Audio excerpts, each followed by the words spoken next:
All right, everybody, welcome back to Champions of the Fog. I'm your host, littlerugaard, and joining me today for the first time, we just met a moment ago, it's Lallygag. Thank you for joining me. How are you today?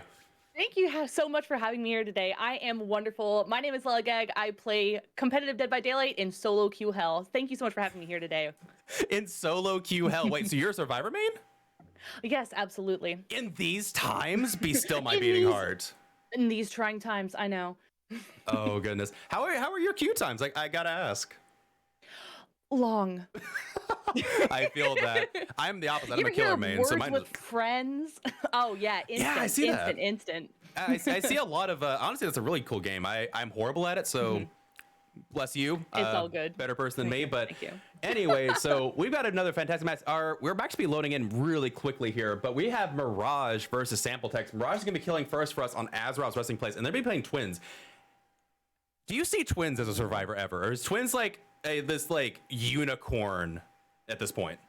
I rarely see Twins, but oh, when I see it, that leave match button looks really tempting. But we, we rarely see it. I spend more times on the ground than actually running around the game. But it is really cool to see it. Twins is an incredibly skilled player. So I know that they're going to have probably a really tough match ahead of them. We have seen a couple, we've seen one Twins game today so far, well, maybe two, but really difficult. That's a very difficult mental killer to play because the games tend to go long. And as a killer, that gets really tough. For survivors, you have, you know, survivors back and forth. Well, okay, I guess if you're solo, not. That might be why you don't like Twins as much. If you're playing solo, that's a lot harder. Could possibly be. They get rid of resources really quickly, especially if they drag the game along. You know, we start losing pallets, we start losing resources. And then if you're only relying on windows, you know, Victor has a hitbox the size of a refrigerator, so you're going to be down either way. You mean miniature Demogorgon? I would never have guessed. Miniature Demogorgon, yes. Except, actually, I still think they're a better Demogorgon because Demogorgon has to hit pallets. Victor don't care about pallets. He'll go straight over your face. Like, you don't care. Yeah, he doesn't care. He's got pallets. Never heard of them. Victor doesn't care. For real, though. And on top of that, it's Azrael's Resting Place, which, you know, the eye map. It's going to be a very interesting challenge, for sure.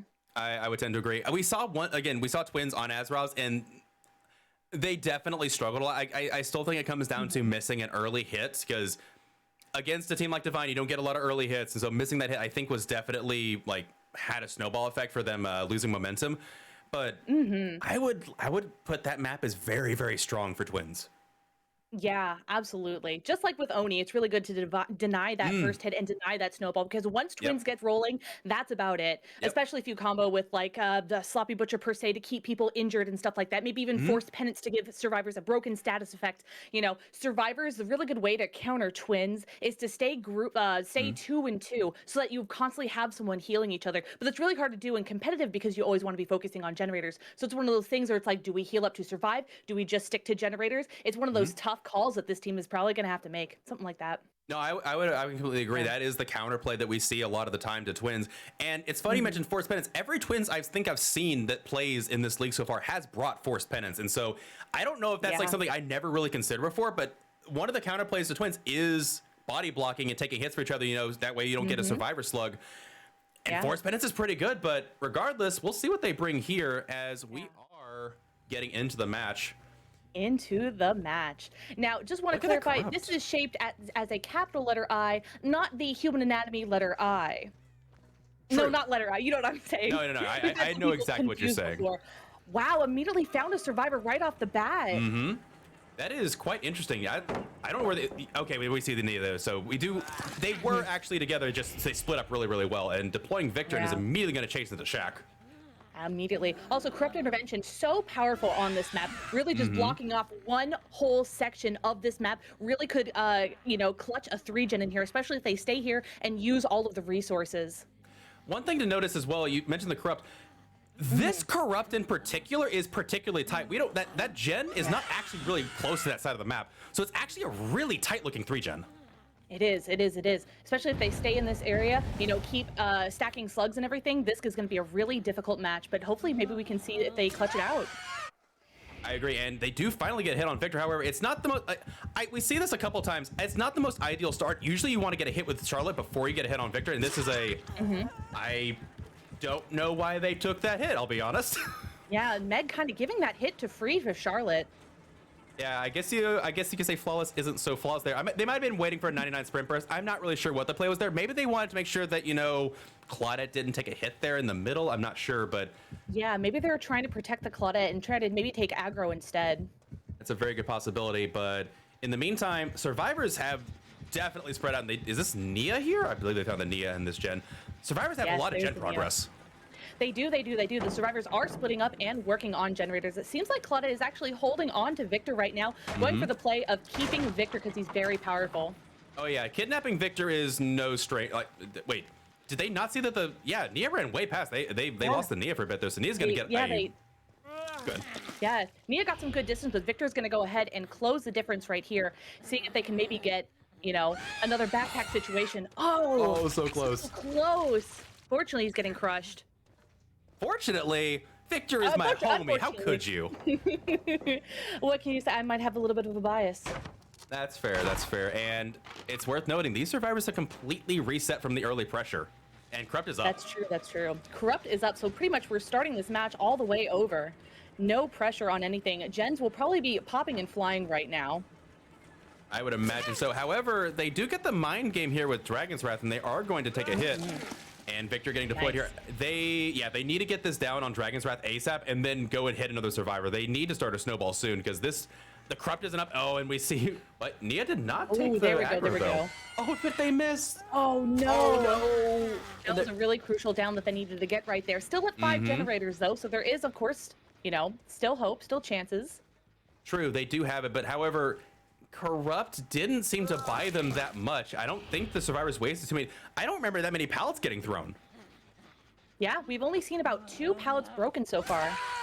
Yep, and Dragon's Breath has been reset. They speaking of just reset Dragon's Breath, they were right in front of Charlotte when they woke. So I'm gonna get back into chase here. However, again, we expect like a really long game with twins every single time, and that's what we're getting here. I'm surprised there's not more pressure from twins right now. It doesn't feel like there's that much. Yeah, considering that they got no hooks during Corrupt Intervention means that they got no value out of that perk. So now they're going against a 3-perk twins.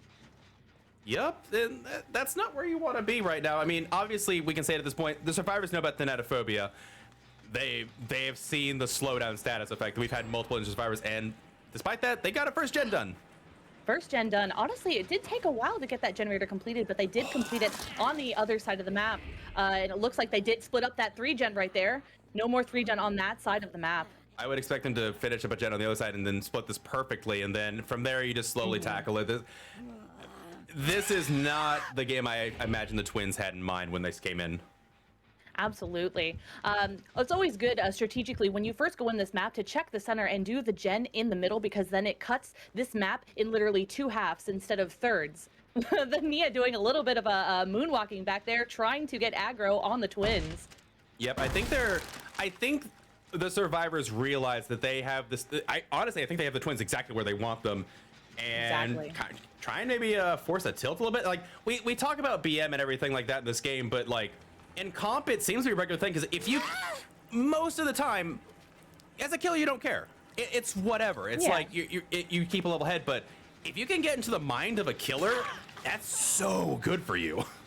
Oh, absolutely. It is a viable strategy, trying to make emotion happen so you can make mistakes easily. Also, really surprised that they didn't go for the grab there on the Meg. Looks like she really, you know, wasn't looking around. Could have been a grab on that, but she took the M1 and now she's stuck in this locker, and Victor holds the locker for 10 seconds. So Charlotte's going to be able to go over there and get that open. Will there be a locker save with the flashlight? That is a horrifying soulless Meg that was in a locker. No flashlight save. Yeah. Looks like they might finally get their first hook here, but it is a long time in. We've got 2 gens completed already. And worth mentioning on the gen, you don't blame killer that much, because I never get grabs. I never get grabs in this game anymore. That's Since very they true. I'm just like, just grab the survivor. It's that easy. And killer mains are like, really? Killer really? mains roll their eyes and groan in pain. Really surprised that she didn't try to go for maybe a basement hook. It might have been a little bit too far away, but it would have been really nice to maybe camp the basement with Charlotte. You know, that would have been a really interesting play to see there, and it might have brought this game back. But we'll see. With Victor now out and Meg injured. I can guarantee you these survivors know where the basement is, and they run to the middle to avoid basement, because you do, exactly the same. You do not want to give this killer basement, which is crazy, because in the earlier game we saw, they had a basement hook, and they didn't play into it. And there you see that playing in pairs, and there you get the kick. You called this game from the start.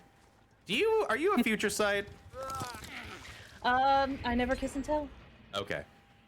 I'll take that. And 2 more gens over these survivors. I feel like this game is quickly slipping out of the Twins' grasp here. Okay, does Meg have a 9S sprint burst or not? I have to know. Nia picked up the Meg so quickly that Charlotte wasn't even able to get the pickup on it and get any value from that. And now it seems like we're doing the same cycle again. We've got Meg down, Charlotte's on the way, Meg gets picked up. That's exactly what that is. That's a we're gonna live forever. Very there's 2 survivors here. 3 survivors over here. The crush on the Victor again as well. I would, if I was Victor, I wouldn't want to come out of Charlotte anymore. I'd be like, I don't want to go. Don't make me. Please don't make me go, big sis. Right? Not like this. Oh man. Yeah. These survivors, like, I'm not trying to detract from survivors. The survivors are playing incredibly well and coordinated against these Twins, and I guess it's just every Twins we've seen today just cannot get the snowball they're looking for. I wonder if the nerf that they had was just too much. Yeah. You know, it just seems like it's just a little bit of a nerf, but it's actually really, really big, especially to Twins mains. Oh, not quite able to get that kick on Victor. That's surprising. Yeah. I believe that the Twins have recognized that Meg is probably one of the weakest on the team, so it seems like they're really just going for them, maybe even trying to get them out of the game just to get some more hook points. That is possible. I will let Flawless know that you are calling them. I'm kidding. I'm kidding. But that last gen did finish, and I don't think there's a no way out. I think we would have seen it procced by now, so. I believe that Kate stayed on this gen back here because we did see the Claudette and the Nia over with the Meg, so it seems like Kate stayed back to finish that final gen and get it completed. Yep, and they've got all the body blocks in the world here, I think, for this Meg, so I think we're looking at a potential fall route, not even able to get the 1K. Even if they get the down on the Meg, we do have the Nia nearby with it. We're going to live forever. And we've seen before, they get, especially, you know, the killer going into this, it's oftentimes like, we're going to live forever and botany knowledge. And if you have a second survivor, yeah, look at how fast that pickup is. That is absolutely disgusting. Insane. Just disgusting fast pickup speeds. And Meg's not even anywhere to be seen. Now, survivors do have to be careful. However, actually, no, they don't. Charlotte is too far away from this exit gate. I was gonna say, even if you are able to latch onto a survivor, they'll pull you off before you can prevent them. And there's the kick. Yeah, that the is crush again on Victor. Oh, Really that was seems this brutal. Survivor team really pulled together, and Meg is nowhere to be found. Seems like she disappeared. Probably getting a heal up on Kate or something. Oh, nope, never mind. The Kate has left. Seems like they're all out. They Wow, GG's. very coordinated game from these survivors. And I don't know the full score. I think it's still getting tallied, but I think Sample Text is going to have somewhere around 21 points. This is honestly, I think, almost tit for tat the same score and result we saw from a prior match on Gas Heaven, I think, with Twins, where I think they only got one hook state. Wow. And it was 4 out. So again, rough game for the Twins. Survivors played kind of cracked. Yeah, they played that very, very well. And they recognized their weaknesses and they used their strengths to counter it. And they did a fantastic job. They really did. I didn't even think to check. I'm gonna check on the post play again. I meant to look to see if the "We're Gonna Live Forever" is with the body knowledge like the previous game we saw, because it's a super good combo against Twins. Already, "We're Gonna Live Forever" is so good against the Slug, but then on top of that, body knowledge giving you that extra healing speed is just. Oh yeah. I'm not gonna say OP because the comp heavily restricts survivors what they can do, but very strong combo. Very strong combo. They knew what they were going against and they planned and prepared for it. I would not be surprised if they didn't practice this heavily beforehand too. Oh yeah, for sure. They know what's coming up for weeks in advance. What games they're going to be played, where they're going to be played, what kill they're going to go against. And yeah, double checking the footage. Yeah, they have "We're Gonna Live Forever" and body knowledge, what we saw the last game. So I'm wondering if the counterplay to Twins is kind of a standard fare at this point, if you will. I don't know. I would be curious to see here, but regardless, we'll move on to the next match. And I'm not saying, again, I don't want to say it's like out of the reach for these survivors, but they're going against Guildspire with Bubba. Oh boy. There is an inevitability to playing Bubba on that map. I don't think I've ever seen Bubba not be able to at least get a 2K on that map. Oh yeah, absolutely. Definitely going to be very, very difficult. He's not going to make it easy on them.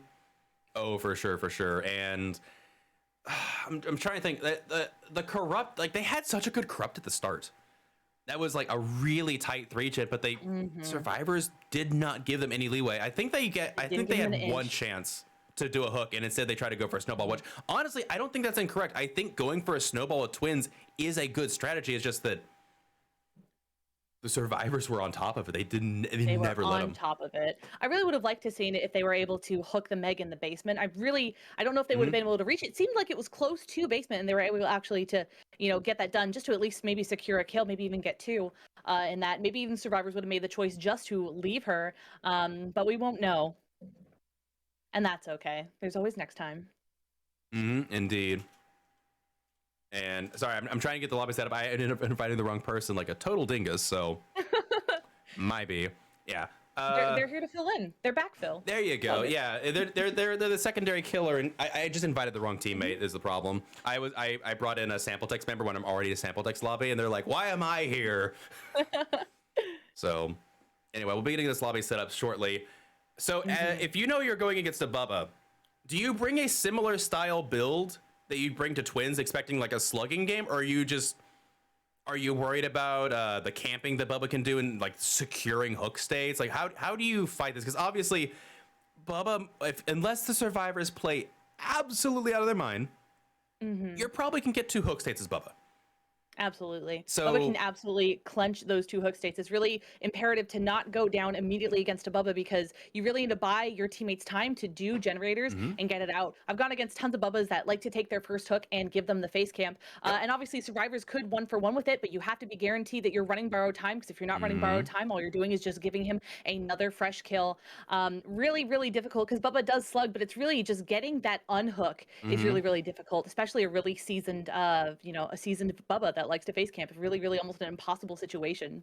No, I completely agree. And honestly, I don't think that in a lot of situations, I don't even know if you can unhook safely against the Bubba, unless you have. Very true. If the Bubba hooks where a pallet is or a vault is very close by, then you can do at least a 1-for-1 hook trade. But you're not going to get double, I would say, because okay, so you come in, you get the bar time, assuming that Bubba didn't see you coming already and get his chainsaw ready and just down you before you're able to even get them off the hook.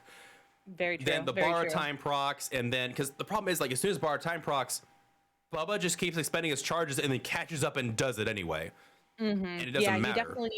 You definitely need a vault or a pallet just to, get some distance between you and the chainsaw so that you can get away. I would be bringing, personally for me, if I knew that we were going to take some losses on this, probably even maybe some toolboxes if they allow it. I don't really see toolboxes much in the meta, but definitely just try to crank out gens as fast as possible. Well, and try to just deny that down as much as you can. Use every pallet, use every resource, use every vault. No, exactly. The counterplay to Bubba is very linear as far as chases. You force the M1, you never let them use their chainsaw if at all possible. But yeah, you're only allowed one toolbox in that, and we have seen occasionally a Sabo here and there. Honestly, that would be interesting to see if they try to do a Sabo player, because obviously boilover is banned, so you can't use boilover to try and get out of that. What? A perfectly reasonable perk? Tell me about it. Oh goodness. Gosh. I am mauling with. Anyway. Yeah. Besides the point. But yeah, bringing honestly, Saboteur wouldn't necessarily be that bad of an idea. That would be really interesting to see if they do go for that and try and deny it once Bubba does inevitably get his down. If they try to do some kind of play like that, that would be really interesting. Actually, I would love to see something like that.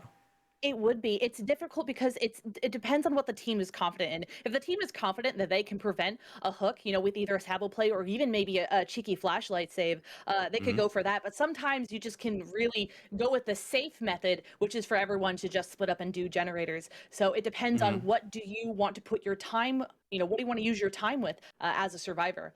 Either or could pay off. I would say that the saving's a little more risky, but it could pay off in dividends. Well, if you get the person on hook, if it's not the person with not kindred, is it kindred now or kinship? I forget. Old school camaraderie. Then lucky. Oh yeah. Yeah, I'm thinking for like stalling out on the hook a little bit. If you have the person with deliverance bar time up, you might be able to go for that. Because like if you can guarantee the 1-for-1 hook trade, it's not the worst idea if you've got deliverance. But I mean, obviously, so at this point, if they get a hook, you're going to lose the set, because there's no way I've seen someone actually get not only a safe hook, but also not do a 1-for-1 trade. So you're obviously going to be trying to get as many points here to go for the match point instead of the set, because I feel like I'm not saying the set is lost, but it's pretty close. It's Bubba. pretty close. It's Bubba. It's Bubba. Yeah, it's close, unless they chase a survivor that is, 9K hours, cracked out of their minds, smoking the dankest of things, and just zoomies. I don't see them getting out of this without at least giving 1 or 2 hooks. The only way that could ever happen is they would have to do all the generators and open the exit gates and then get out and then try to rely on a hatch play, because the survivors couldn't even take body blocking hits to even get to the exit gate. Very, very true. And especially risky. We see Noed a lot of the times anyway for Bubba as a cleanup perk. So I don't know. We'll just have to see. And we are loading into this game. Well, I'm very curious to see what Bubba picks for perks, but knowing guilt and knowing the meta, I'm going to guess Corrupt Intervention, Deadlock, No Way Out, Noed. Novelty. I don't know. He might not do that. I don't know. We'll have to see. What do you think? I would have to agree. I thought that Noed wasn't allowed in comps. Has the rules been changed since then? This season, Noed is allowed. Oh, what a spicy So it's like pubs. season. It's like pubs all over again. Aren't you happy? Aren't you excited? Like you never left. Well, I'm excited because we are loading into this match, and here we are. What does that Corruption look like? All right. We see the Corruption. Trying to look around. We're not able to see because he's not moving his camera around a whole bunch. Oh, he's checking the side, make sure no one spawned. That's actually really smart, making sure that nobody spawned over there so no one gets a sneaky gen done. That's a good Corrupt zone. The show of a season killer, knowing where the spawn spots are for survivors. And yeah, they do spawn together, so they do have to spread out pretty quickly. Though at this point, I imagine the survivors are very adeptly spread out. And he does find a survivor, and he's gonna go ahead and just get rid of this door here. And I noticed a spectator bug that the charges are a bit weird. It meant from 3 to 1. That's a spectator bug. Unfortunate. That's all right. All right, Oh, already taking the first chase. And it is the Nia with the toolbox. And it is balanced landing too, so they are going to be able to. Do they get away from this? Seems like they are. They are able to get away. Good mind But game using there. their exhaustion perk, we know that they are exhausted. True. And this is a long wall, so there is a pallet over here, so we'll see how the Bubba plays this. Maybe they have bamboozle. Possibly. You see bamboozle a lot on Bubba's. Really powerful perk. Nice getting the pallet out of the way, and the Nia still is denying the first hook. And the chase continues. Good job. And it is in the corrupt zone, so these survivors are able to spread out on the other side. However, at some point, you have to take this chase back over to the other side because you have to do a gen over here. Absolutely. Continuing around the house, right. do they... Ooh. That connected. So Nia forcing the M1 on the Bubba. Maybe a little bit of Pocos. I don't know, but they do get to the long wall. And long walls, I would say long wall's incredibly good against Bubba. I do not hear. Oh, we can see that there's no bamboozle there, especially with the vault speed. That's normal. Yep. You called that. I said no corrupt. bamboozle. It's bamboozle. You are correct. Yeah. Ooh. Nia unlucky. She wasn't able to get the stun on the Bubba. So going ahead and just getting that pallet out of the way. Another pallet out of the way as well. Really getting all the resources out of this area, making it very dangerous to loop over here. Yep, and we were talking about it. As soon as they go down and they give that hook state, you might be in a bit of a pickle if you're not able to do a safe unhook, because there's nothing for you to run to now. You got one vault point. Oh, that'll do it. Mess up. So unlucky on the 50-50. Nia doing her best to really just run to a corner of the map, really trying to make sure that every second counts. Yep, and they do 2 gens for it. I would expect to possibly hear a third one. Wait, nope, and we won't, because if you look over there, there's a gen that's blocked. Yep, that's deadlock. All right, so I got 2 perks, corrupt and deadlock. I called 2. Nice. Excellent job on the calling of that. Also, that means that this gen had progress at one point. They snuck over here after corrupt and was working on one of those gens, but now he knows about it. Very cheeky. Yeah. And also that should tell you that that is the gen with the most progress. So the other generators. Oh. I imagine that was 2 survivors. Fast. Yeah, that was definitely a stacked generator with the speed that was completed. I agree, but however, as we see, this is kind of how we predicted, and Momo's gonna be sitting here on hook for a little bit. The question is, do they have is it kinship now? I believe it's kinship. Yeah, it's camaraderie back in the day. How dare behavior rename it? Yeah. And yeah, I do believe we're going to see a second stage progression here. If I was the survivors, I'd just go over. Oh my! Yes. What? The sprint Oh burst? my gosh! Coming in. The 1-for-1. Wow. And they got it before second progression. Did they get away? Are they able to get it? Oh no! The Pocus is too strong.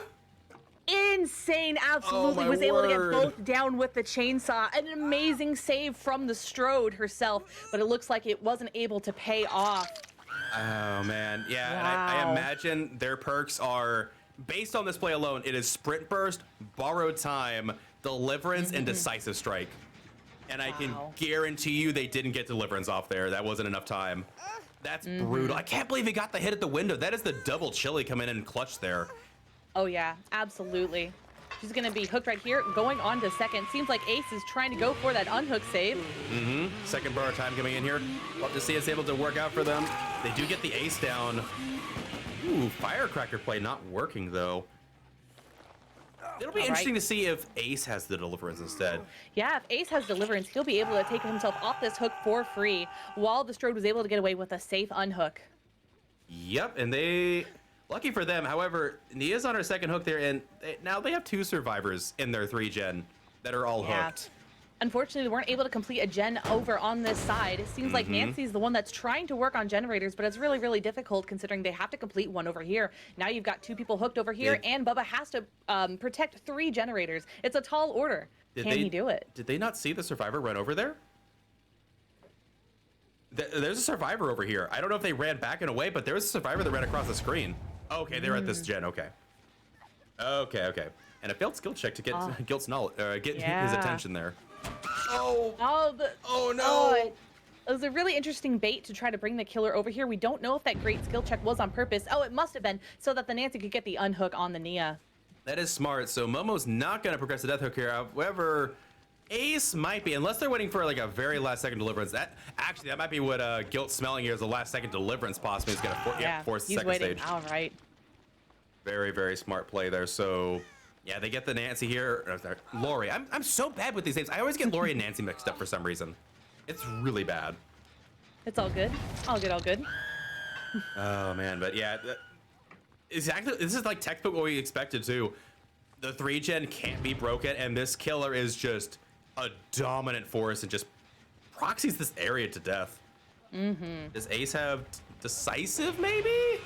Ace caught in the open. Yep, no dead hard there from Ace, not getting the bait. Nice. Strode was picked up. Maybe they're going to double stack that gen over on the right to try to break up this 3-gen. And also a lot of progress on this generator. But we do have a pallet over here. She was waiting to try to get the stun. Very much needed, and unfortunately it didn't happen. The pallet was broken by the chainsaw. Yep, and they're going to this corner to waste as much time as possible, but it's not going to be enough. Like you said, if the 2 survivors that aren't down right now, okay, so one of them went over and got pickup. I don't know if that's unbreakable or not. Maybe, but yeah, it'd be very good for the team. If that was unbreakable, that would be incredible value, because that means that Nancy and Strode can double stack that generator and get this nasty 3-gen done. But now there's only 3 survivors left, so yep, these gens can they do it? Yeah, they have various amounts of progress on them. That one over there that Nia was working on has a lot of progress. I would imagine if it was unbreakable, it'd be best, like you said, because they could get this gen tapped out. Yeah, how much gen? Oh, it's got so much progress. It's so close. It is so Looks like close. Oh, she was trying to be sneaky and finish it. She tried and wasn't able to, so Ace did heal. I imagine that was Lori healing them up. Has Nancy been hooked yet? I don't believe so. I think she was only doing the unhooking, so we might possibly see a deliverance play over here, because she did unhook the Nia earlier. That's a very good point, actually. Not able to reach either. That was possibly the best use of Dead Hard in a long time, because they were not going to make it to that window otherwise. I think with Bubba was thumin with the double chili. Absolutely. Really interesting to see Bubba actually take this chase all the way on this side of the map that has plenty of resources. Oh, wow. Interestingly, the Strode is over here, and the Ace is able to complete that generator, breaking off the 3-gen. Wow. Good job from these guys. And it's worth noting, they have 2 gens on either side that are both above 50%, and it looks like the one on the other side got blocked, so it'll be a bit, but they've got a good split here. They could get a 2 out after all. I was not expecting that. Not expecting it at all. Like, I'm really surprised that Bubba just left that area. He really could have stayed there and really have dragged this game out really, really long. But now he's in danger. Oh no! I felt that. I've done that before. He was trying to get to the pallet to break it, I think, and wasn't quite able to get to the pallet to break it. So he's really trying to commit on the Nancy because he knows that she's exhausted right now. He just needs to get this down. Well, also, there's a haste aspect, so this build is going to be thumbing even more now. But if they have not hooked Nancy yet, if they can get a fresh hook on Nancy, that is extra. Oh, no Absolutely. way out. Oh, no. Oh, instead, slingshotting onto the Strode. Gonna be very, very fast, this Bubba. Yep, and there's the instant down on Lori. Instant down. They are going to be Death Hook, I believe. Yeah, both Ace and Lori are Death Hook. We might only be seeing a 1 out. We still got 30 seconds left on No Way Out. I think they need to go for Nancy, though. Nancy gives them an additional set of points and denies survivors that they actually... Oh, they almost had the No Way Out, actually. Wow. Looks like they were trying to cleanse the No It. Yeah. Interesting. But yeah, if they can get this Nancy, that'll be a lot of extra points. Even if Nancy escapes, just getting this hook on Nancy will be huge for blood points. Absolutely. Yep, and there goes Nancy. I believe Ace could get the 1-man out. Oh yeah, you camper to death. You have Noah up. Yeah, this is a 1-man out. Ace can leave, get the 1-man out, but Guildspire is gonna have an 11 hook 3K here. Wow. Absolutely savage match. Really, really interesting to see the survivors just try to counter this brutal match that was here. Yeah, and I imagine there's the out, and they're not going to Yeah. take any chances there. Really, like the survivors did a good job coming back and counterplaying, but I called this build from the start. It is, I'm not going to say it's easy, but it's so free. It's so much extra time. You absolutely called this. Are you sure you're not the one who's psychic here? I play a lot of killer. I tend to know what builds work out. It's, I play way too much killer probably, but GG's WP. Sample Text is going to take that first set there with a very decisive victory. Well played. And we'll be moving on to set 2 shortly. I see in chat that your guest host is awesome. I would tend to agree. They tend to be very, very good. We only pick the best here. Thank you so very much. I'm very happy to be here. Happy to have you here. And we'll be moving on to Wrecker's Yard, where, again, Sample Text will be killing. I imagine we might even see the same lobby being set up here, as they're going to be taking Deathslinger. Okay. Have you seen today's games of Deathslinger, by the way? Not yet, and I'm very excited. Oh my god!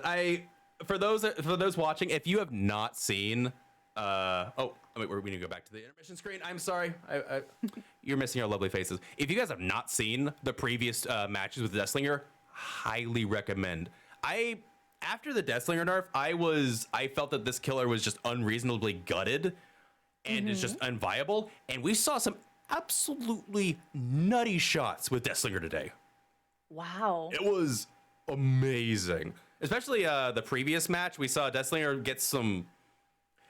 I don't even know how these shots were taken. They were like threading the needle between 3 objects and getting a survivor that shouldn't have had a hit.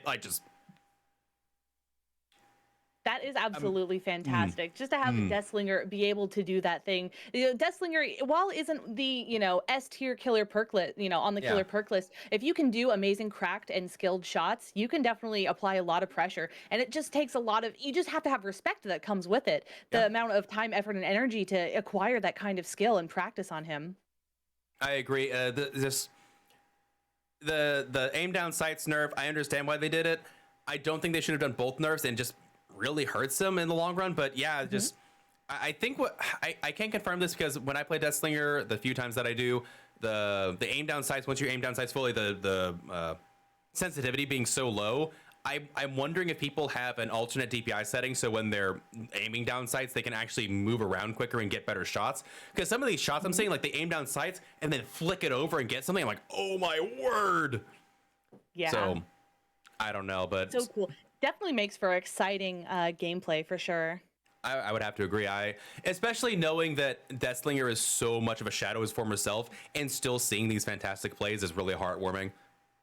And absolutely. I do believe Guiltspire will be playing Deathslinger. I saw the last time I think I saw Guiltspire play Deathslinger was I think I saw, was it last week or the week before? Actually, I might have actually seen him play recently, but I remember him playing it before the nerf. And they were saying, might as well get it in before it happens because he's not going to be viable after this. And people still bring him, surprisingly. I don't get it personally. I wouldn't bring Deathslinger, but I'm also not a Deathslinger main anymore. So, okay. I never was really in the first good place. With his zoning. He is good with his zoning powers, whether you don't know if he's going to M1 you or if he's going to take the shot. So it's a lot of mind gaming that comes with the killer. That's a good point, actually. We saw that in the previous trial, the previous trial that we saw Deathslinger, and they did that exact thing where they aimed down the sights, survivors baiting in, do I go for it and go for it, and then you realize you're already close enough, you just take the M1 normally without taking the shot. So that's very similar to Pyramid Head as well, and sometimes Nemesis with his whip, but that whip does slow him down a lot. True, and honestly, I'm kind of grateful that it slows him down because, dear goodness, I don't want that thing anywhere near me. Oh yeah, no, thank you. Yeah, exactly, but. And I will say, it's probably a good thing that Trickster also slows down slower than a Survivor, because if you could walk faster than a Survivor, and it might be nasty. However, you can take two add-ons and be pretty close to it, but that's off the point. Yeah, I'm glad that Trickster slows down. I don't think he needs to slow down as much as he does, but still, the killer that I don't like that they slow down so much is Doctor. Doctor slows down to be the slowest killer in the game when he's using his power. And that's really such a shame. I'd love to see a lot more doctors. Very fun character. He's laughing all the time. He's just having a great time. For real, though. That'd be something. Hopefully, maybe we can see that in the future. Our doctor getting a buff. I would love that. It's either that or when they implemented dedicated servers, it really hurt him because now his shock is tied to a dedicated check, and so even with the detonation delay add-ons, even with discipline, you can still not get shocks and prevent a vault that you should have probably gotten. So I played Doctor. That was my first main back in the day. So I actually really like Doctor. I think they've really hurt him a lot with the dedicated changes. I love the rework. I think the rework was fantastic. It was definitely a good quality of life, but I think they need to fix his detonation delay a little bit. And yeah, maybe not slow down. I think, what is it? Chat might be able to correct me. I think it's like 62% when he slows down to his maximum slowdown right before he shocks. I think he's at 62%. Yeah. It's very, really bad. very slow. Yeah. And you know what? I actually was the same. Doctor was my first main killer as well when I first started. Yes. Let's go. All right. Let's go. Can we let him a high five? I don't know. I don't know if we can get a high five going. This would be kind of difficult. Other side. There you go. There you go. There anyway, we go. I think we might actually be ready here potentially. I'm gonna check with our group here, make sure we're good to go. Yeah, it's the exact same squad. Guildspire's gonna be killing. Yeah, we're loading into the game number 3 here. Remember, trial number 1. I'm sorry, trial number 3, set 2. We're gonna be going to Wrecker's Yard with Deathslinger. I think with the Deathslinger games we've seen so far, I don't think we saw them on have we seen them on Wrecker's Yard? I don't actually remember if we saw the Deathslinger on Wrecker's Yard today. I know we've seen at least 2 Deathslingers, but I don't remember if it was Wrecker's Yard or not. I think it was Azerov's, and I think it was Azerov's and Gas Heaven. I don't think we've seen it on Wrecker's Yard yet.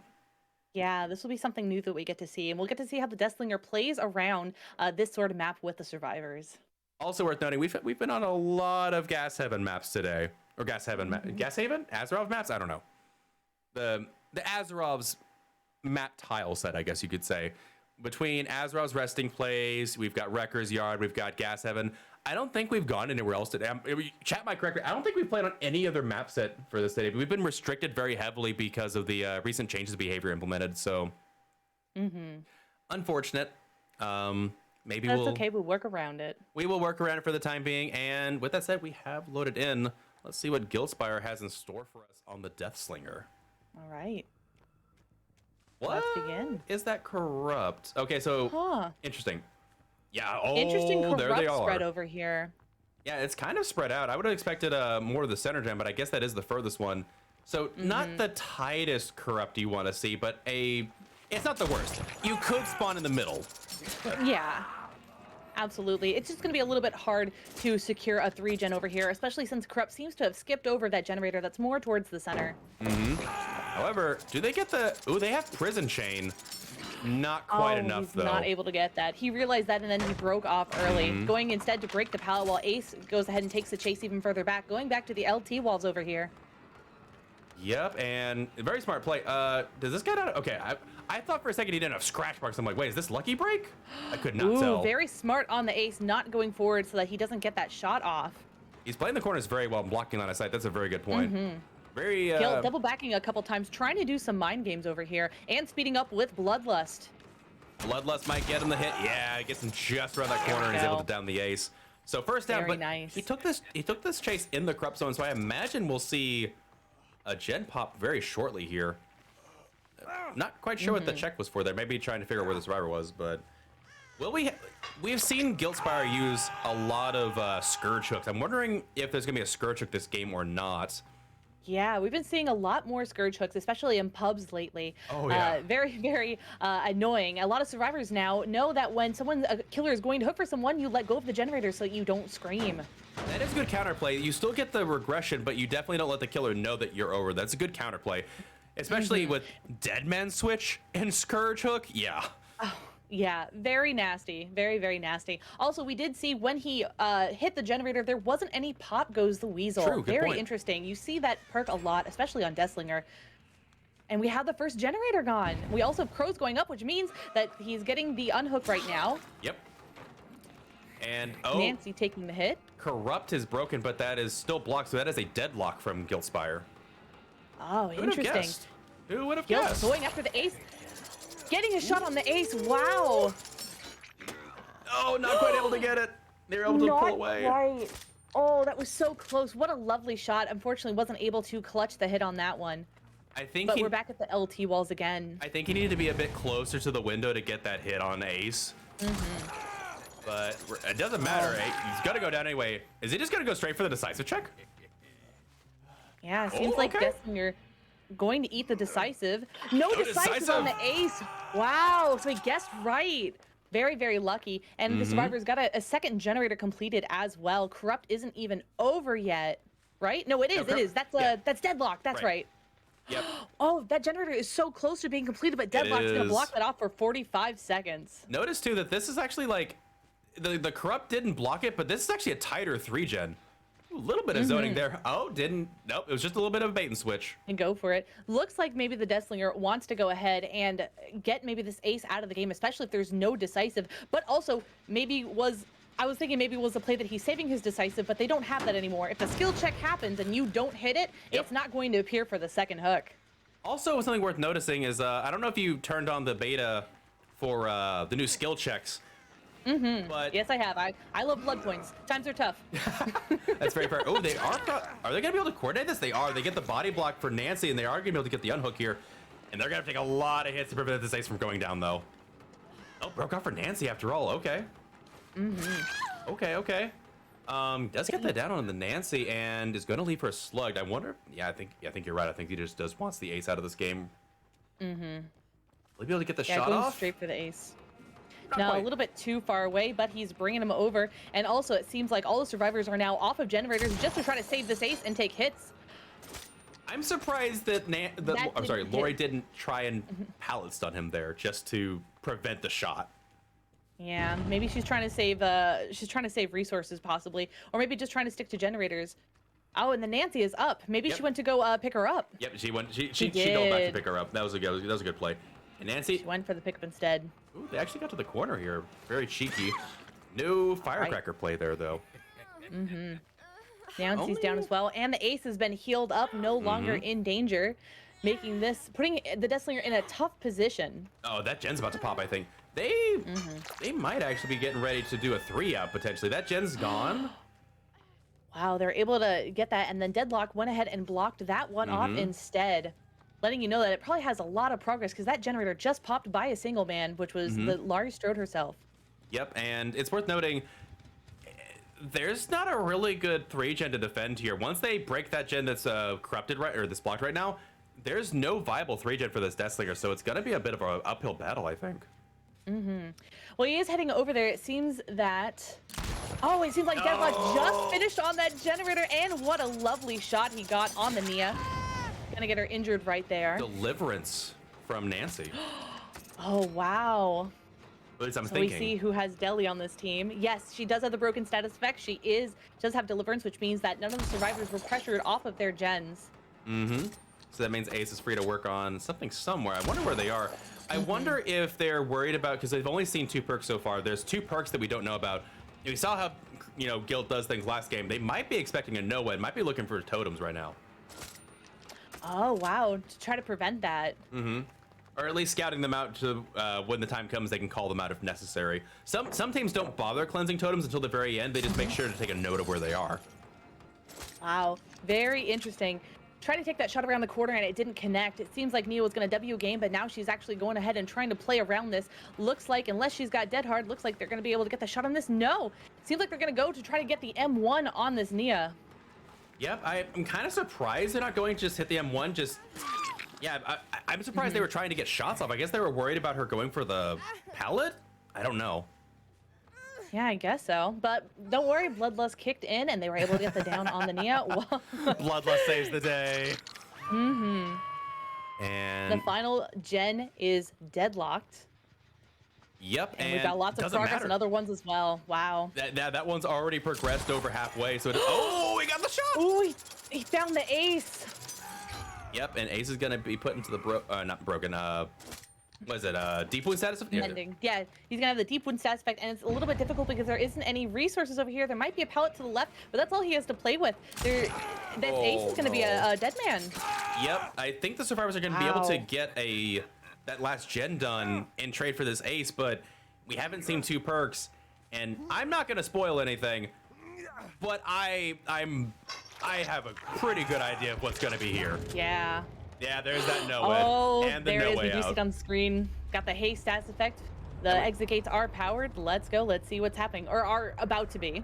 Yeah, the exit gates just got blocked with that notification we noticed, so No Way and No Way Out are the final two perks. This could be an easy 2K if he finds somebody. Depending on if it goes poorly, it could be a potential 3K. He just has to find the survivor that did the notification on this door over here. Not able to find who it is, though. It's also a little bit of an unlucky Noed spot is right by the exit gate. Survivors could see it and just go for the cleanse. True, and they aren't protecting it, so that's a very good point. If that survivor over there hid well enough, oh, he does find Lori though. Oh, he was able to find someone. Very, very nice. And if the survivors weren't aware before, they are definitely aware now. And I don't know if you can mount an escape here against Deathslinger. I think this is a 2K for sure. We'll have to see. That's a fresh hook on Lori, so they've got their bonus points for hooking all the survivors.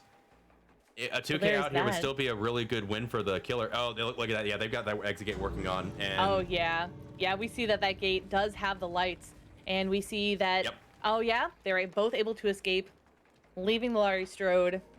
Oh, I mean, and here's Hatch. you don't wanna bait the Deathslinger getting a shot lucky and then you get Noed on the ground from being healthy and you just gave him an extra kill. Absolutely, altruism is not helpful here. For sure. Really good game from the survivors, able to cat and mouse, and they did a really good job. But that build is very, very, very strong when played correctly. I think Guildspire did a good job with it. Oh, absolutely, absolutely. They're really trying to get that ace out earlier, and the team did a wonderful job able to protect Ace. If Ace was able to get out earlier, we might have seen maybe a different outcome. But the fact that they were able to take hits, BT, all that good stuff, and then they just had to give up on the Ace. The team did a wonderful job protecting Ace. I would have to agree. And honestly, that might be what let them get this far in the first place. Because if Gil was able to tunnel that one person out, there was a very strong 3-gen, but they did what they needed to and got the 2-man out. I believe it'll still result in a win. That set for Deathslinger 15-12. I believe so is the score. Close. No, I'm sorry. That score is still getting updated here. I apologize. Oh, okay. We will cut back to this screen real quick as we get the rest of it sorted out. Both sides played very admirably. It looks like it's going to be 18-12 in favor of Deathslinger. So really close game. The extra hook states and getting the hook on what was it? Nancy was no, it was Lori. They got the last hook. Getting that fresh hook and making sure that all the survivors were hooked equally, I think, is what really brought that out in front. Otherwise, it might have been a much closer game. Yeah, very, very true. If it was any other survivor, this could have been different. But the fact that he found Laurie Strode, the survivor that needed to be hooked, really played into his favor. Yeah, I think they might have been even trying to hide Lori just so they could, get a fresh survivor out. But really well played. GG's, well played to both. And now it's on to the last trial of the set. I'm getting tongue-tied massively here. And okay, so this is the one I've been excited for. We have a Huntress finally. I don't think we've seen a Huntress all season, if I remember correctly. We haven't. Wow, in comps, this is going to be absolutely nail-biting. Very, very excited to see this. And this is going to be such a bang to end these sets of matches. I would agree. And on top of that, no better map than Wrecker's Yard itself, because you have so much line of sight. There's so many aisles you can look down. Every time I've seen Huntress play here, it is some really cool shots. I'm curious to see who they have playing this killer. Obviously, that matters a lot because you can't just pick up Huntress and be good. Huntress is a very difficult killer to play, I would say. Absolutely. So, lots of 4 lanes, lots of L wall, T walls, lots of loops that you can just throw the hatchet over and get the shot. So really, this map could possibly play in her favor. Indeed. And give me 1 second. I need to confirm who is going to be hosting the party here. I need an invite from somebody, but anyway, so beyond the point, I'm trying to think what the survivors could have done to maybe get a better spot for that game, and I can't think of any one thing that the survivors did to give Guilt anything, because the survivors played very well. I think they played very well. I like to critique matches and critique playstyles and stuff like that, and there's really not a lot I can say here. The fact that they protected the ace was a wonderful job. They got the save. Exactly. But then it was honestly it was just luck that the Laurie Strode was found. So I think nothing I would change. They did very, very good. Yeah, especially getting the ace out after the second unhook, and then just leading them all the way on that long chase. And if Guild had gotten that shot, I think they were in such a position that Fang could have pincered between Ace and the tree and prevented Guilt from getting the hit even then and forcing the chase on even longer. The Nancy? Was it Nancy? Oh, was Nancy taking the hit there? Nancy or Nia? Oh, you're right. I'm sorry. Nia then. I'm sorry. I thought it was Fang. There we go. That's all good. It's all good. I am notoriously horrible for mixing up survivor names. It's an issue. The problem is there's too many dang survivor names. Yeah, and they got alternates now, like Claire and Lisa. Just give me Cheryl, dang it. You mix up the survivors and I'll mix up the perks and we'll just be a wonderful sportscasting team together. There we go. There we go. The misnomers. I don't know. What would we call that? I don't know. Anyway, but I'm curious to see. It looks like Fruit is going to be our killer here. I don't think I've ever seen Fruit play killer.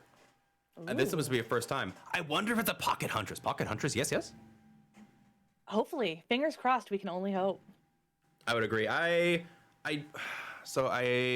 know Hunters is not impossible to play on console. Any killer that requires aim, I've always struggled with on a console. So I'm assuming it might be PC. I've seen good Hunters on console. I'm not saying it's impossible. It's just it's infinitely harder. It feels like. Do you play on PC or console? I play on PC because I love myself. Console is so difficult. You have so many disadvantages going against you. But if you are able to play and you're cracked, that just shows just how much immense skill you have by having handicaps put upon you. It's just easier to point and click with a mouse for aiming as opposed to try to get a stick and moving it around with your thumb. So it'd be really, really interesting. I would tend to agree. And not to mention, like on the Survivor side as well, you don't have the ability to fix your hotkeys for buttons. Yes. And so when you see pallets getting thrown instead of healing, pain. Yeah. Am I bringing up painful memories? Yeah, you might be a little bit, man. Oh no. Oh, face camping Bubba in Shack. I'm down under Shack pallet and they drop Shack pallet. Tough times. As Pinhead would say, no tears. That's a waste of good suffering. Absolutely. I'm glad we have his voice lines back. Oh, so good. It's so nice to see it. And then on top of that, they gave him more. I know, yeah. I turn on the subtitles as well, so sometimes I just see the text on the screen and I'm just like, wait, what? Oh, that's right. Wait, they have voice? What? And then I don't know if you saw the Trickster, their new cosmetic that they're getting. Oh, has a new suite of voice lines for him as well. So glad that they're adding more upon him. He's already very, very popular, and this is just going to add even more. The fact that they bring more content to him. He makes a heart gesture at the screen. Oh, you know what? I'm a female. What are you saying? Do you know me? I'm a Trickster main. I love Trickster. Yeah, he's absolutely amazing. Like, Trickster. I see that as stain on your face. I didn't know that you liked pain too. All right, I'm learning a lot about you right now, Orcs. Fun fact, I mained him before he got buffed, so yeah. Oh, before he got cool? Yeah, okay. I'm a masochism you mained main. Before he was cool. Yeah, I'm a masochism main. Oh, I know it. My chat reamed me horrendously. They're like, you keep saying you hate this killer, but you keep playing him. I'm like, shut up. Shut up. Shut up. Just shut up. Oh, man. You know, with Huntress, it just takes one, or it doesn't take 6. It doesn't take, 8. True. It's just one. But I'm not going to say Trickster is better than Huntress because I don't believe that. I think Huntress is rightfully better than Trickster in most regards. However, with the buff, though, Trickster can face camp almost as good as Bubba. That is very true, especially with his blades and knives, and a lot of survivors underestimate they do the every power of time. that. Every time. They're like, all right, I'm going to come like straight in your face and do the unhook. I'm like, go for it. Go for it. See what happens. Mm-hmm. For sure. Also, I never asked, what survivor? So I main Trickster. What survivor do you main? Do you main them all or one? So I used to be a Nia main because, Toxic. Come on. I love playing that. But then as soon as the Fang Gamer Expo skin came out that has my exact hair, which I never see any of that kind of like representation in a video game, I switched over to a Fang main. But I also just love me some Jane as well. So Nia, Jane, Fang, switch them all out. Depends on who has flashlights. at that time. Fair. That is very fair. Jane might be one of my favorites. I also like Jeff and also like Steve. So that's my Survivor trio. I actually, for the past like month, have been on a Fang hating spree because of a single instance where they didn't do anything the entire game and just immersed around Mother's Dwelling for 15 straight minutes while the other survivor did 3 gens. And I'm like, I don't want to kill the survivor because they're doing 3 gens, but this Fangman has not done anything. Yeah. And so I'm forced to kill the survivor. And what do you know? 2 minutes later, I find them just sitting on the hatch and teabagging. I'm like, you are a waste of life. I hope you find what you're looking for. Please don't ever find my game again. And for like a month straight, I just went on a Fang murder spree. Like I just... Wow. That's crazy. I had to let my rage out. That's understandable. I didn't understand at first when I was first playing Dead by Daylight. I didn't understand specifically targeting a character because I was like, oh, they're all just the same and stuff like that. The first time I ever played Jane was so excited because, you know, she's thick, you know, she's a thick girl. Yeah. And I'm just like, oh my gosh, I'm getting thick representation in the game. So I'm excited. I buy her immediately. I buy the artistic cosmetic because I'm a full-time artist. So I'm just like, yes, let's get it. All right. I put on the skin. I get into my first game and Bubba sees me and ignores literally every survivor and just face camps me and tuddles me. And then I just ask like, why? And he's like, because you played Jane. And I was like, no. And that was literally my first match as a Jane. I was like, you know what? I'm just going to play Jane even harder now. Oh, no. That's okay. We love her, though. We love her. Bubba was apparently wronged by a Jane in the past. They took it very personally. Well, okay, to be fair, when Jane came out, Head On was their perk. And so what probably happened is they didn't realize that Head On is literally a meme. If I get Head On, I'm like, props to you. I thought when Bubba's like, oh, Jane, he's like, meat, but meat, yes. Exactly, but yeah, he got a little bit too wackus bonkest on his head by Head On. No, I think I honestly find Jane hilarious. I genuinely think they changed survivor hitboxes because of Jane, because now, like, I don't know if you knew this, when you're healing a survivor, the hitbox for the upper body disappears entirely for the knives and other things. It's just the butt. The butt is the only hitbox that exists. I'm pretty sure they changed it. You gotta tell your chat, I'm aiming for the booty. It's strategic, okay? Oh, shut up, guys. Every time I'm like, oh wait, they're healing. I have to aim for the butt. They're like, oh, okay, weird flex, but. Okay, so you said that there's no hitbox on her upper body. Yeah. Just meant to understand. Well, no, there's no hitbox on any survivor's upper body when they're healing. Yeah, I think they universally changed Trickster's it. Knives specifically, correct? And Huntress, Deathslinger, anyone that's shooting something. Okay, as a survivor main, I'm taking notes. There you go. Yeah, a little bit of knowledge, but sorry, I meant to switch over here. There's the Huntress. All good. We are in the match. All right, we're the Hunters, and we can see Corrupt Intervention blocking off 3 generators. Wow, 1 gen really is a little bit far. It's going to be a little bit tight to control that. I wouldn't mind that, because especially with Deadlock being so prevalent, having that gen not have a chance to be the dedicated Deadlock gen, I'm kind of here for it. She got that hit, like, she threaded that. Oh wait, that's Babushka OCAP. This is a Machine Gun Huntress. Machine Gun Huntress, cock it and load it. Let's go. Oh, this is a super unsafe tile. This is a super unsafe. Oh, they barely dodged that. This is gonna be insane. Oh, okay, didn't go for that. Kate, they got the stun. Wow. Very nice. Ooh. Kate did a good job hugging that tile very, very closely. Well played. And where did this? Oh yeah, I'm about to say she got caught out there. She should have ran and she didn't get a chance, so she's going down. Really good play. Still wasted a lot of her time. True. We're just a little bit over a minute into the corrupt zone here, so I'm curious if we're gonna see a gen pop in the next. She's going for the basement. There's the body block. Yep. Yeah. They knew exactly what they're going for. Huntress's basement. It's a very strong play, especially with Machine Gun Huntress. Good call from the ace, body blocking that is very good coordination.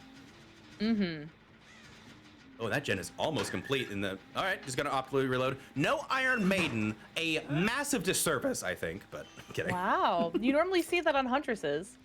Yeah, I kid. It's comp. If I saw Iron Maiden ran in comp, I would be giddy, but I'd also be shocked. Oh, and they do. That wasn't corrupted before. That's Deadlock. That's not corrupted before, was it? Yeah, there's 4 gens now. Yeah. 4 gens corrupted. Okay. Okay. Yeah, I think they're just gonna camp this out. It's hard to unhook against the Huntress here. Ooh, good mind game from Adam. Yeah, it looks like she's really just trying to secure this this hook right here. I don't blame just her. Taking pot shots at Adam, able to get the unhook from behind. Are they gonna get away from me? I don't think they are. Ooh, good dodge there. Good dodge. Very good dodge on the Kate. Dead hard? No, dead hard. Oh, but they do get the hit there. Maybe a teensy bit of focus. We all know her going hitboxes immediately are for the huge. Kate. Yeah, they are. She wasn't able to dodge that. Going straight for the pickup. Any decisive strike? No decisive strike. Facing the wall, so they couldn't get a flashlight save. Looks like they're gonna hook over here and then maybe try to protect this generator. We haven't seen any gen kicks either. Maybe we'll see one now. Yep. Here we go. And it's sped up too.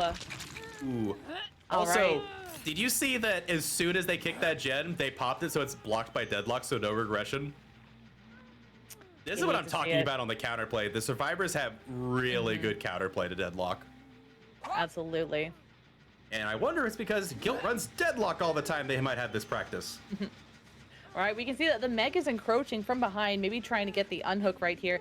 Really hard because it's out in the open, so it'd be really hard to sneak up on the Huntress unless she's just not paying attention. That's a very good point. Yeah, if there's no kinship here, well, we'll watch the wiggle bar. There might be a kinship play, but if there's no kinship, this survivor might be good as dead.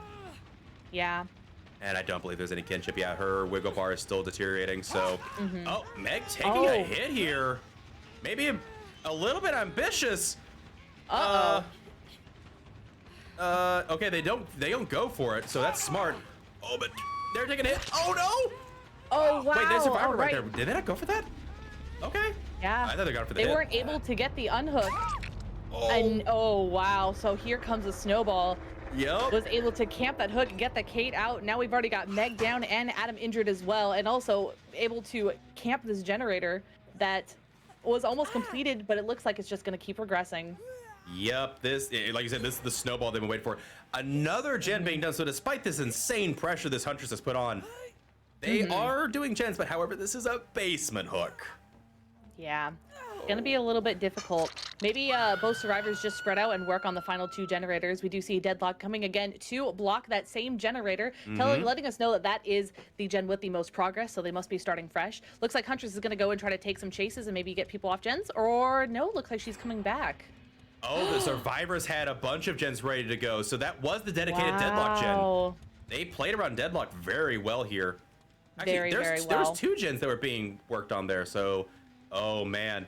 That means that other gen over there had more progress. These guys have effectively done 6 and a deliverance. And the deliverance play on the Meg. Wow, so it means that they switched up their perk build. They did. And not only that, they've completely reset any pressure this Huntress had. She had a basement hook, 1 kill at 3 gens left. They popped 2 gens, deliverance from the basement. She has nothing now. Wow, absolutely insane. Really surprised that the Adam didn't drop the pallet there. Maybe going for a dead hard play? A deliverance! That was adrenaline! Oh my gosh, absolutely crazy! Insane, able to delay the down long enough to eat that hit, giving the Huntress absolutely nothing. That's why they didn't throw the pallet. They were waiting for adrenaline to kick in, and so it's like, I gotta throw the pallet. It's like, okay, well, here's your adrenaline. Oh my word. Insane. Oh, these plays are cracked. And we saw the notification, No Way Out was procced. We saw the notification. Let's get a confirmation on this build. We absolutely know there's Deadlock and Corrupted Intervention. We did see that she kicked that pallet quicker and damaged the gen quicker as well, meaning she does have brutal strength. And we did see that there's No Way Out as the final perk, so there's her full build right there. Yep, and they get the down on the Atom there. They're gonna have to pull something out here if they want to clutch out this set. I believe the previous set was all 4 survivors hooked. There was an 8K or 8 stage 2K, right? Meg is caught out here a little bit. Ace. Oh, the crack shot. Do we have the shot? Do we have the shot? Oh, absolutely cracked play on the Ace's part. Yeah. I don't think she could have got it anyway. I think the Ace just had the body block all the way up to that point. They would have to get it early on, but then they were just only realizing and seeing the Meg. Yep, and actually, they might be healing up here. They might be setting up for a potential unhook and 3-man out. I don't think they need it. Dark hasn't been hooked yet, so this will be 3 different survivors hooked. Ace, I don't think has been hooked this game, so they don't have the bonus points from having everybody hooked. Yeah, it might not be worth it to come back out and give the bonus points to the killer, but it looks like they're venturing outside of the exit gate. We did see survivors in the distance, am I correct? On the left? Yeah, and scratch marks as well. They're leaving, yeah. We see the scratch marks. Unless that's a bait. It could be some kind of bait here. They don't need this to win, I think. I think they can win this. Yeah, yeah, they're taking the routes here. Yeah, very smart. Good to take it when you can. I completely agree. And really good game for the Huntress, but holy cow, all of a sudden the survivors are like, that's a nice amount of pressure you have, Huntress. Would be a shame if we undid it. Yeah, Huntress had an insane amount of pressure at the end, but maybe it was just a little bit too late. Also, their perks worked so well for them with the, with the deliverance, with the adrenaline. That really brought the game back from the edge. It really did. I was not expecting. I mean, to be fair, from the killer's perspective, I didn't see those 2 gens having any progress on them, and then just turn around 2 gens, deliverance, just completely. And they might have been better off just camping the basement at that point. Yeah. I don't know, but very true. But still, wonderful job on both sides. For real though, that game was so fun. It was swingy. I didn't know at any point what was going on, who was going to win. Oh yeah, I know what's going on. I didn't know who was going to win the trial. That was incredibly well done. That adrenaline, perfectly timed, was so good. That adrenaline was gassed. Oh my word. I was screaming. Again, you guys can't really see us when we're behind the scenes, but we were both smiling pretty much the entire match about how just crazy that was. Oh, that was so fun. And I do believe my jaw dropped. Right? It's like, but I think, wait, was that a tie game? It's showing 15-15 here on the score sheet. I think that might have been a tie round. I think it was, which means that the if this is the final one for set 2, that means the game will go to sample text with a 33-27 lead in set number 2, which will ultimately lead to a match of 77-41. So sample text will take both sets and the match point here and take the W for the team. Really well played. Okay, so out of that, what was your favorite game out of the set out of this match? Just curious. Oh man, it's tough. I really liked the Bubba game when Guildspire played Bubba, just with the pressure of the gens, that really nasty 3-gen he had that it was guarding so well, you know, getting people out of the game, all of that stuff, the hit on the Nia over the window after the save, after the BT hit already was hit. Oh my gosh. And then the fact that they chased after the Nancy on the other side of the map, and it gave the survivors just enough time to come back and get that, that W was so good. Like, it was just so impressive to me. Yeah. I really liked it. He played so well, and they played so well. It's so amazing to see 2 monstrous forces just go head to head and see the amazing plays that happen from it. But also, this Huntress match is going to stick with me for a while too, based on what the Huntress did and the survivors did as well. Very good. Chad, they're saying it isn't a tie, by the way. It wasn't a tie. Okay, it wasn't. Okay, that last game. Was the last trial not a tie? It looks 15-15 to me on the trial number 2. Yeah. The trial was a tie, but the set was a win for sample text. Yeah, I'm not saying the set wasn't a tie. It was a tie for that trial. So one of the 2 games. Okay, good. Thank you so much for the clarification. Yeah, no problem. Yeah, I was like, no, I think the score is 15-15 on that one. Yeah. So sample text did win the set of 33-27, but that specific trial was 15-15. So very close game. And I agree. I'm not discounting that Bubba game, but daggum, that Huntress game was fun. Oh, absolutely. Super swingy. Really good. And I loved also the Desslinger game as well. I know the Twins game was very rough for the Twins. The survivors just made an impenetrable force of defense, especially with the We're Gonna Live Forever and Bonding Knowledge, just getting that pickup instantly countering Victor and Charlotte. Absolutely insane. I would agree. We have not seen too many Twins killers perform strong, and it might just be that they've been nerfed so many times, the counterplay is so absolute that there's just not a lot of Twins to do. So I don't know, but regardless, fantastic match. I had a blast. I don't know about you, but me too. Absolutely wonderful stuff from both sides. with that said, that is the third match of the day. We have one more match coming up. I believe it is Purge versus who is it again? Oh, it's Monarchy versus Purge. Oh, that'll be a good game. Oh, bye. Oh yeah. But that said, thank you so much, Lallygag, for coming out here. I love your energy and enthusiasm. Fantastic job casting with you. Where can we find you next if you go live? Yeah, absolutely. Thank you so much for having me. This is my first time here and first time doing this, but definitely not my last. Very excited to be a part of Champions of the Fog and having, Oryx having me, as well as Guilt. So you can find me on Twitch. I stream 3 days a week, every Wednesday, Friday, and Sunday at 5 p.m. EST. We play a lot of Survivor matches. We also play with a lot of people in chat. And I also do coaching as well, because I used to play Dead by Daylight competitively. So if you want any tips and tricks and you want to watch me dead hard in the trees or loop the killer all 5 gens, there is no in between. You absolutely can catch me live there. And I also draw a lot of Dead by Daylight.